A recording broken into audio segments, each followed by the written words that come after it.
The night was deep. Silence prevailed all around. Rafiq and Sharif were on a journey in an old ambulance, traveling from Dhaka to Khulna. They carried a corpse, tasked with delivering it to a village in Khulna. As the vehicle entered the deserted stretch of the Mawa highway, strange things began to happen. Suddenly, the engine started shaking, and the headlights dimmed. Rafiq gripped the steering wheel tightly, while Sharif, in a fearful voice, asked, "Brother, what is happening?" Just then, they saw the shroud covering the corpse move. Sharif's throat went dry.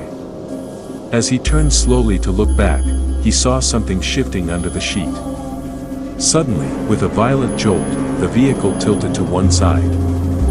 Rafiq slammed the brakes, bringing the vehicle to a halt on the side of the road. Silence engulfed the surroundings. Only the eerie sound of the night wind echoed.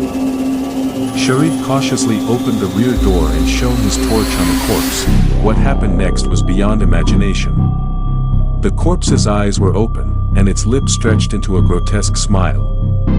Suddenly, the corpse sat up.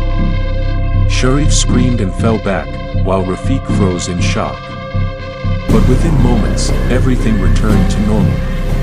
The corpse lay still again, both of them, trembling, quickly shut the doors and restarted the ambulance. Sharif, his voice shaking, said, "Brother, was that real?" Rafiq gave no answer. He pressed the gas pedal, determined to get away from that terrifying place as soon as possible.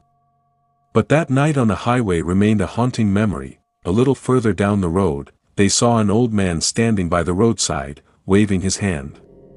Sharif asked, "Brother, why would someone be standing here at this hour? Is he in trouble?" Rafiq hesitated but then slowed the vehicle. The old man approached the window and said, "If you want to live, leave this road immediately. Something ominous is about to happen tonight." Sharif, puzzled, asked, "Uncle, who are you? Why are you saying this?" The old man sighed and said, "Many years ago, a horrific accident occurred here. An entire family perished. Their souls never found peace. Even today, they wander these roads. The corpse you are carrying," before he could finish, the wind howled fiercely, and the trees rustled with an eerie sound. Sharif screamed, "Brother, we need to get out of here." Rafiq wasted no time. He pressed the gas pedal, and the ambulance sped away. But the terror wasn't over. Shadows began appearing along the roadside, staring at them as they passed. Inside the ambulance, an unnatural chill spread. Sharif clutched his shawl tightly. Rafiq glanced at the rearview mirror and saw the shroud moving again. This time, it was no illusion. Something was truly there. A harsh laughter echoed inside the vehicle. Sharif shuddered and cried, "Brother, say something." "What do we do?" Just then, the corpse began to tremble. Its eyelids fluttered open, lips parting as if trying to speak. "Take me back."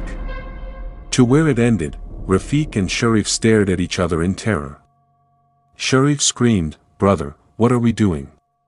Where are we taking it?" Rafiq recalled the old man's words. Without hesitation, he slowed the vehicle. Sharif panicked, "What are you doing? Have you lost your mind?" Rafiq calmly replied, "We have to return the corpse to its place. Otherwise, we won't survive." Turning the vehicle around, they drove back to the accident site. Stopping by the roadside, they carefully placed the corpse down. A cold wind blew, but this time, it felt peaceful. Suddenly, everything fell silent. A faint whisper echoed in the dark, as if someone was expressing gratitude. At that moment, the old man reappeared. This time, tears glistened in his eyes. He whispered, "Do you know who this corpse was? It was my son. The one who died in that accident. After all these years, he has finally found his peace." Sharif gazed at the old man in shock. Rafiq slowly asked, "So? You've been waiting all this time?" The old man smiled gently. "I only wanted my son to return to his place. Now, I too can find peace." Saying this, the old man gradually faded into the mist. Rafiq and Sharif stood still. There was no shadow left, no trace of his presence. They quickly got into the vehicle and drove away, but one question lingered in their minds: was the old man truly human, or was he too a part of the restless spirits? As they sped through the darkness, leaving behind a cursed past, a chilling thought crossed their minds. What if that past returned one night, in the distance, carried by the wind? A faint whisper echoed, "Thank you."